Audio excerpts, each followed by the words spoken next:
All right, YouTube, how you doing? Welcome back to the channel. Happy Friday out there to everyone. It is July 21st. We have a full MLB slate to jump into today. We're going to go through each and every game like we always do, but my final play, so what I'm actually going to be rolling with myself, will be in the pinned comment. Yesterday, we go 2-2. I guess luckily the two wins that we had were even money, plus 100 each with the Brewers money line as well as the under in that game. So we end up no juice, no loss, no win, just flat on the day, which, like I said, I guess it's like we don't lose any juice there, but nonetheless, still want to be a little bit better there. We go 3-1, and then all of a sudden we have a 1-2 night, and now a 2-2 night. We gotta get better. We gotta get back to that 3-1 territory that we were in a couple days ago. But the Padres money line, I told you guys that we just didn't have a feel for that series, and yeah, I guess I was just dumb continuously betting on it. And then Eddie Julian over 1.5 hits plus runs plus RBIs, finishes with 1 hit. So close. 1 hit, 1 run, or 1 RBI away from cashing and having a pretty damn good night, because that would have been a plus 100 hit as well. But nonetheless, a 2-2 night. Our ride of the day also does not come through from Taiwan here. Ride of the day, Kyle Tucker, under 0.5 strikeouts. He finishes with a strikeout, and that's 3 womp womps that we've had to give in a row for ride of the days. Guys, we got to step it up here. If you do want to be the ride of the day, all you got to use is hashtag ride of the day in the comments and give me a lock. We're in desperate need. I'm pretty sure it's 3 L's in a row from the ride of the day. But use hashtag ride of the day. Give me your best play in the comments, and I'll be jumping on board with one person's pick in the comments, and then you guys get a shout out, win or loss, in the next video. Let's try and make it a win, huh? But before we jump into today's slate, I do want to let you guys know that we launched the Fade Me storefront yesterday, and I'm very, very excited about it. A lot of cool products on the store as of right now, and more coming as well. Some of my favorites include the Fade Me Do tee, the Fade Me Bats tee, as well as just the classic Fade Me script tee. If you do want to support me and do want to support what we're doing here, make sure to check it out. You can actually find these products right in the merch bar below this video. You can go to fademe.store, or you can click the link in the description or the pinned comment. Guys, it's a great way to support, and we have a lot of new stuff coming. And thank you to everyone that purchased yesterday on the day of the, I guess, soft launch, and use the discount code we gave you guys yesterday. Running it back today. I know I said it was only going to be a one-day thing, but you guys were so supportive yesterday. You can use code FADE25 to save 25% off your order today, guys. If you do want to support what we're doing here, this is an amazing way to do it. We're going to do big things with this brand. The material and the quality is really, really good, even after washes and dries and that type of thing. So make sure to go check out the designs, guys. Fademe.store. Let's go ahead and jump into game number 1 here. We have the Cubs taking on the Cardinals. Now, I went into this one thinking, okay, obviously the Cardinals are going to be the favorite team. They're playing really good baseball. The pitching is sort of even today, with Steele on the mound for the Cubs and Flaherty on the mound for the Cardinals.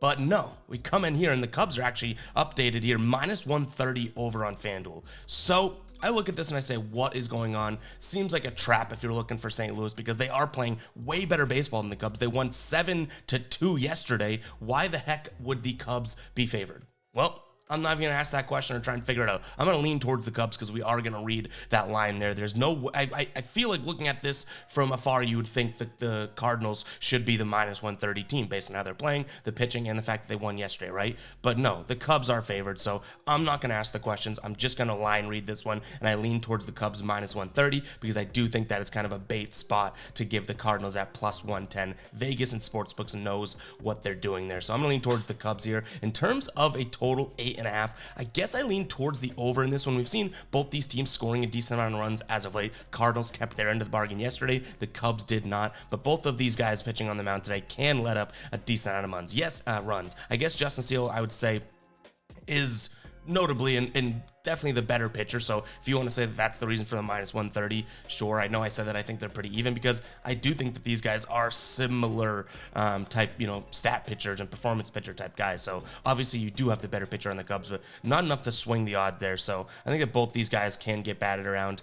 St. Louis bats lefties well too, over 250 on the season. They're averaging just under 5 runs per 9. So give me the over 8.5, but my main lean in this game is weirdly going to be Cubs minus 130 because I think Vegas is trying to bait people into that plus 110 on the St. Louis side of things. All right, Marlins taking on the Rockies. Don't really love this spot. Don't love this series.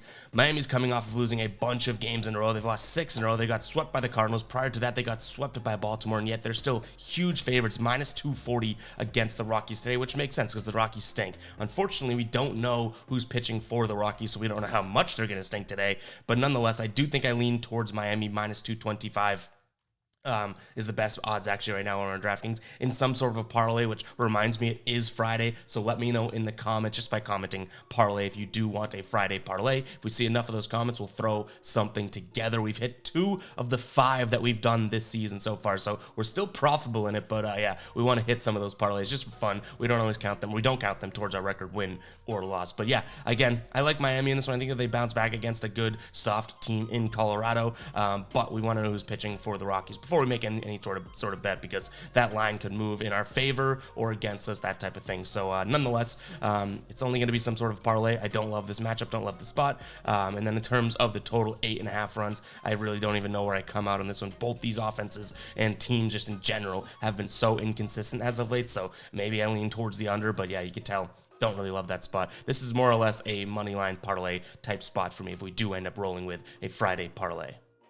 Tampa Bay taking on Baltimore. How many times am I going to say that Tampa Bay is going to bounce back today, right? Like, I'm doing it again today. And I'll sound the psycho alert alarm again. Like, what am I doing here? What am I missing? I keep thinking Tampa Bay is going to bounce back, and then they don't bounce back. But today I do think with Eflin on the mound, they do have a good chance. He got a 3.5 ERA, a 10-5 record with a 1.03 whip, and he pitches deep into games as well, which we do obviously like to see that. Hasn't had, his last start wasn't all that great, but prior to that he was pitching decently, going up against Kyle Bradish today, who has been on fire. So if you do want to kind of fade this pick, go for it, because Bradish is no schlup, you know what I mean? 3.05 ERA, 6-4 record with a 1.13 whip. Tampa Bay does bat righties well. They bat everyone well, or at least they were batting everyone well. Who knows what they're going to do today. I do like the under in this game as well. So if you look at these two pitchers, you have 2 quality pitchers. I think that this game can kind of end where it was yesterday, 4-3, 5-3 at the maximum, which would be a push in this case. So give me the under 8 in this one because I'm trusting those pitchers. But yeah, I think at some point, Tampa Bay is going to bounce back, and I think it's going to be today, but I also said that yesterday. So I think they're going to bounce back and then kind of go on a streak like they were towards the beginning of the year, because they have been in the dumps as of late, ladies and gentlemen, the dumps. But I do like them today on the money line, minus 145, and then as well as the under. All right, Detroit taking on San Diego. This one's, I feel like, too easy of a lean for me. Olsen's on the mound for Detroit. He's actually looked good at times. Lugo on the mound for the Padres. Got a 3.78 ERA, a 3-4 record with a 1.25 whip. Like I said, this seems like a layup, but I'm not quite sure if it is. I'm going to look at San Diego here, minus 140. Yes, they lost yesterday, but they still took 2 of 3 against Toronto. And, Detroit, obviously, you look at their last few games, they look good. They've won, 5 of their last 6 or 5 of the last 7 games or so. They've won 6 of the last 10. Their competition really hasn't been there. They played 4 games of that stretch against Kansas City, so they had a little bit of a layup themselves. So maybe I'm missing something here, but I'm going to look at the Padres, who I'm not going to say they're that much better of a team, right? But they are definitely a better team than Detroit here. But it is kind of funny. If you look at Detroit, I saw this stat earlier. If you look at Detroit on the money line here, they're a profitable team on the season, because pretty much anytime they win, unless they're playing like Kansas City or Oakland, right?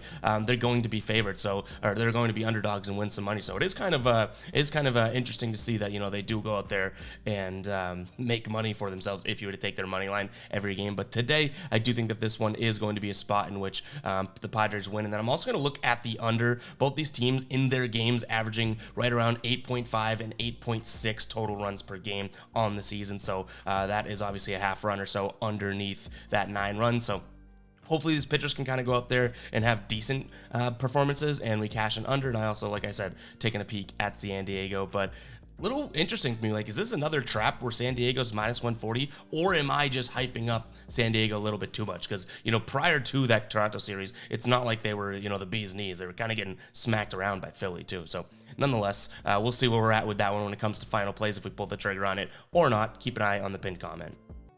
All right, Washington taking on San Francisco. Washington, big underdogs right now at plus 140. San Francisco has won 7 of their last 10 games. They dropped 2 to close the series out against Cincinnati, but that's such a weird series altogether because that game 1 got delayed and they finished it at the day of game 2, then played game 2 later that day right afterwards. Whatever, nonetheless. But Jake Irvin on the mound for the Nationals here. He's got a 4.96 ERA, a 2-5 win-loss with a 1.49 whip, which isn't all that great, right? But Alex Wood on the mound here against the Nationals for the Giants, 4.53 ERA, 4-3 record, and a 1.53 whip. Now, obviously, Alex Wood does not pitch many innings. He's like a 4 to 5 innings guy max.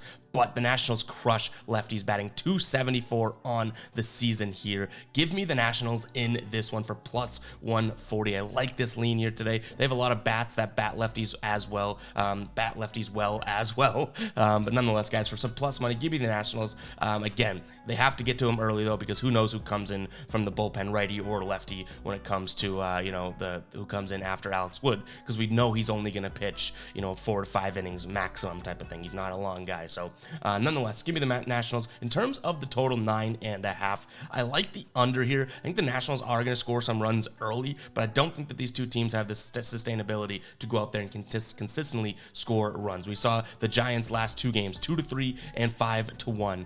Nationals here have only scored 3 runs in their last 2 games. Obviously, they played the Cubs. They let up a boatload of runs, but nonetheless, the bats are starting to cool off as well. So give me the under in this one, including or as well on top of the Nationals money line. I like the Nationals money line more than I do the under here. I like the spot for plus 140 odds. Give me that. Yankees taking on Kansas City. Kansas City coming off of losing 3 of 4 against Detroit. Yankees coming off of getting swept by the Angels, and they really weren't close, except for, I guess, game 1, right? They weren't even close in that series. They lose 4-3, which, like I said, that's the close game, and then 5-1 and 7-3. Really getting batted around there. On the mound for the Yankees today is going to be Clark Schmidt. He's got a 4.3 ERA with a 5-6 record, a 1.34 whip, and then Marsh on the mound for the Royals, 5.4 ERA with an 0-3 record and a 1.47 whip. I look at this game and say, okay, neither one of these offenses are really cooking. Give me the under, and that's going to be my main lean. Don't want to really even take a peek at Yankees minus 210 on the money line. Wouldn't even consider that in a parlay throw-in because they just haven't really shown, obviously in their last 3 games, definitely their last 4 games as well, actually, if we want to, extrapolate that. And honestly, in their last, 10 games, they've won like 2 or 3 of their last 10. They just haven't shown their consistency, so I don't even want to say, oh, this is a nice little parlay throw-in to bump a parlay up. No, they could easily lose this game today, so give me the under in this one. Neither one of these offenses have been cooking. All right, Cincinnati taking on Arizona here. Arizona coming off a nice series against Atlanta, taking 2 of 3 in that one, and they took 2 of 3 multiple different ways. They win 16-3, then they win 5-3. Cincinnati coming off of taking their last 2 of a 4-game series against San Francisco. We talked about how kind of weird that series was. Lively on the mound for Cincinnati today, 3.72 ERA with a 4-5 record, a 1.2 whip, going up against Henry here. Tommy Henry's got a 3.9 ERA, a 5-2 record with a 1.35 whip. Now, if Tommy Henry is pitching from the right side, all stats and analytics looking at this, I would lean towards the Diamondbacks, but Cincinnati likes batting against lefties. 260 average on the season here, averaging almost 6 runs per 9. So give me Cincinnati on the money line. And then in terms of the total, we're looking at a 10.5, which is a high run allotment there, but both these teams are definitely capable of doing it. I think both these teams have a floor of 5 runs today, so give me the over 2 as well. Over 10.5, I should say, over also. But 10.5, obviously a high number. If you want to stick away from that, we might even do that too in our final plays. I can't speak in this series for whatever reason, but nonetheless, give me Cincinnati as well as the over 10.5. The only thing that could deter me from pulling the trigger on that over is the fact that it is so high, and we've seen both these teams kind of, I don't want to say, not score that many runs. Arizona's actually been carrying their weight, but we saw 3 of the 4 games against San Francisco from the Cincinnati team not really scoring many runs. And then you go dating back even further, right? Coming out of the All-Star break, they absolutely stunk offensively, so we're putting a lot of weight on Cincinnati batting lefties today.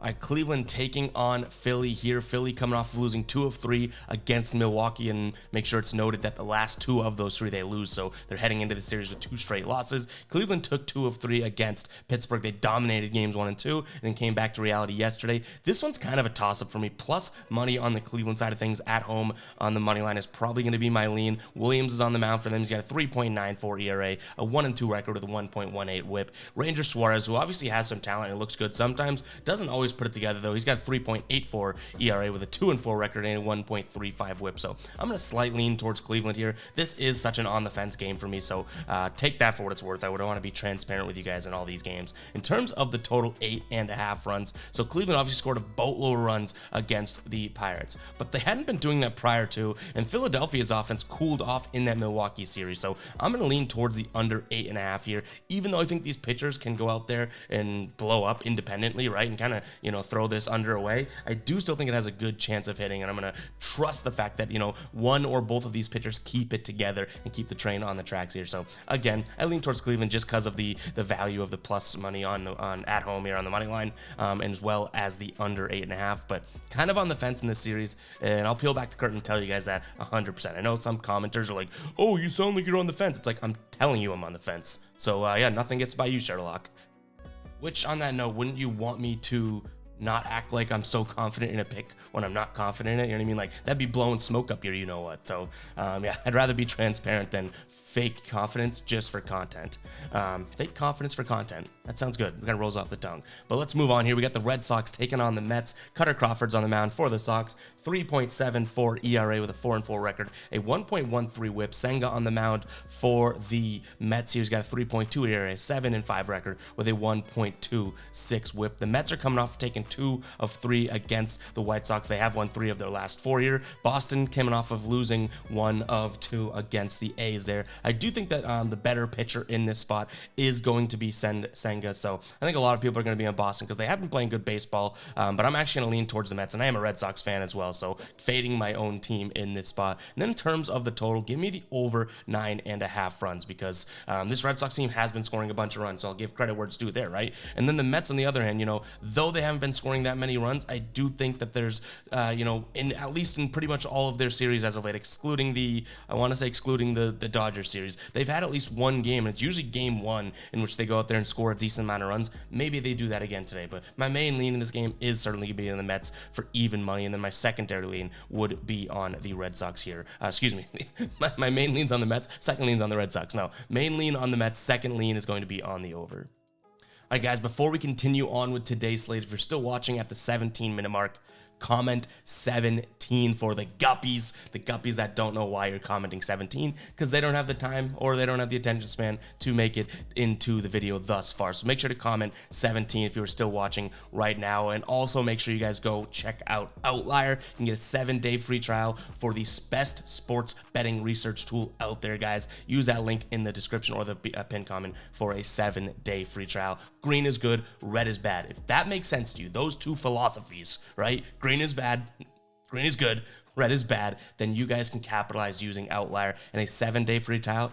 Just go sign up for the 7-day free trial. Why would you not? It's such a good tool for player props, parlay building, checking out same game parlays that FanDuel offers, kind of breaking down what has good odds and what doesn't, and then also just game picks. You can see team trends and sort of insights into games, everything like that. Make sure to go check out Outlier, guys. You will not be disappointed if you pull the trigger over there. And pulling the trigger is a 7-day free trial, like kind of a no-brainer. Go check it out.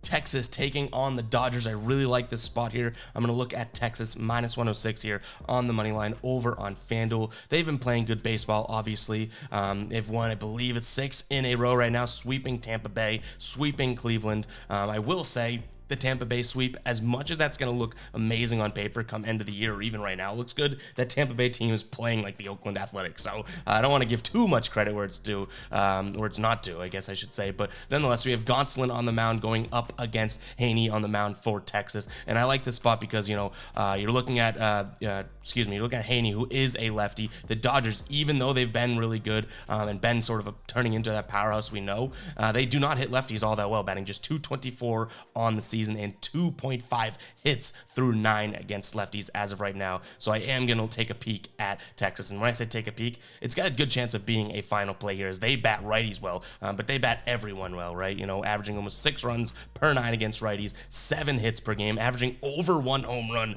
per game against righties as well. This team, the offense is crazy, and I think that they're such a, I don't think people give them flowers, give them their flowers when they talk about some of the better teams in the league. If it wasn't for Texas's bullpen, this team would be so good because they've blown like 6 games already this season, maybe even more. But give me Texas on the money line. Total sitting at 9.5 runs. Can't help but look at the over here. Even though I'm saying the Dodgers don't bat lefties well, the Dodgers still have gone out there and scored plenty of runs as of late, and they're tough to bet against as of right now. So I'm going to lean towards the over in this one as well. But again, main lean is going to be Texas. They give a lot of value, minus 106 over on FanDuel right now. Milwaukee taking on Atlanta. We already talked about it. Atlanta losing 2 of 3 against Arizona, and Milwaukee taking 2 of 3 against Philly. Milwaukee definitely has the pitching edge today for sure. Freddie Peralta going up against Soroka. Peralta's got a 4.4 ERA, a 6-7 win-loss, but a 1.26 whip. Going up against Soroka, who's got a 1.5 whip and a 5.4 ERA. But nonetheless, I hope that the Atlanta Bats can get things going. They did take the last win, or yesterday's win, against Arizona to conclude the series. And, even in one of their losses, they scored 13 runs. Just so happens the Diamondbacks scored 16. So give me Atlanta in this one, minus 120 here. In terms of the total, I do take a peek at the over because if I think Atlanta's going to go out there and score a lot of runs, I have a feeling that Milwaukee's going to be able to get to Soroka today as well, as he's not much of a stud. So give me the over in this one as well. But yeah, Braves on the money line for minus 120 is going to be my predominant lean, and I like the over as well. All right, Twins taking on the White Sox here. It's tough because that minus 150 is like right on the fringe of too much juice to be paying for this Minnesota team, if you ask me. Coming off of a loss last game here, 5-0 against Seattle. They have Ryan on the mound, who obviously is a good pitcher, going up against Lance Lynn. You can't spell Lance Lynn without his first name starting with an L and his second last name starting with an L there. So Lance Lynn, I'm going to fade all day long. Give me the Twins on the money line. Do we end up pulling the trigger with that much juice, minus 150? Keep an eye on the pinned comment to find out. In terms of the total 8 runs, I'm going to lean towards the under in this one. Neither one of these teams, have had a consistent offense. Certainly not the White Sox. They have scored plenty of high-scoring runs games in their last 10, 15 games, but they're also dropping a few zeros here and there in 1-run games and that type of thing. And same thing with Minnesota. Minnesota obviously looked really good in that series against Seattle, and then also in their series prior, which was Oakland. But Oakland, anyone can score. I could go out there and play one position and score a million runs against Oakland, right? Prior to that, though, so prior to the All-Star break here, they really weren't scoring many runs. So I'm willing to say, those two series are kind of anomalies, and Minnesota gets back to scoring, their typical 3 to 4 runs per game here. So give me the under 8 as well in this one. All right, Angels taking on Pittsburgh here. Ohtani on the mound for the Angels. Got a 3.5 ERA with a 7-5 record and a 1.12 whip. Going up against Oviedo with a 4.5 ERA, a 3-10 record with a 1.36 whip. In terms of a side lean in this game, it is tough for me because I'm looking at this saying, okay, I think the Angels are probably the better team. I say probably because they weren't looking too hot prior to sweeping the Yankees. Like, the Angels were kind of in a slide themselves, but they go out there and sweep the Yankees, so I'll give credit where it's due. And then Pittsburgh, hasn't really been playing well, but Angels at minus 190?